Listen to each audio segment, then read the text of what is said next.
Les Américains, en fait, c'est un pays de commerçants. Leur problème, c'est d'abord de faire vivre leur complexe militaro-industriel, qui est énorme. C'est pour ça que depuis 1945, ils ont toujours été en guerre. Toujours. Sauf pendant la période de Trump.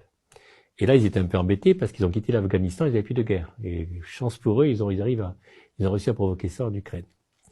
Deuxièmement, les Américains, si vous voulez, ont toujours été ceux qui vendaient du pétrole, c'est les plus gros vendeurs de pétrole et de gaz. Alors à un moment, ils étaient déficitaires en gaz, ils étaient déficitaires en gaz, et puis subitement avec le gaz de schiste, qui pollue, je veux dire, la terre, hein, et qui en plus de ça pollue beaucoup plus cher, ils sont devenus excédentaires. Et vous savez que le plus grand acheteur de gaz, c'est l'Europe. Et donc, ils ont commencé à vendre du gaz de schiste. Et c'est vrai que l'affaire de l'Ukraine, pour eux, est fantastique. Parce qu'il faut comprendre que les Américains, avec cette guerre d'Ukraine, premièrement, ils sont gagnants sur tout. Ils sont gagnants sur les armes. D'abord, ils se permettent de vendre, d'avoir regardé ce qui se passait. Et deuxièmement, ils vendent du gaz. Il faut savoir qu'ils ont maintenant, alors l'Europe a été, quand la guerre a commencé, le plus gros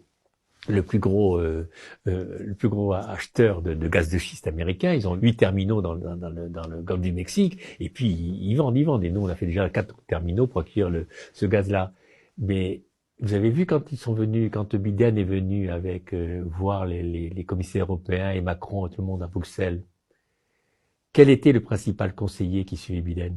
C'était le lobbyiste du gaz qui était là, et c'est lui qui traitait tout. Vous vous rendez compte?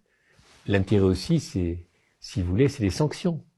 Les Américains, ils sont ravis de mettre des sanctions, notamment le blé russe. Et l'Ukraine et la Russie ont beaucoup de blé. Bon, le blé ukrainien est un peu touché parce qu'il est impacté à cause de la guerre, peut-être pas produire.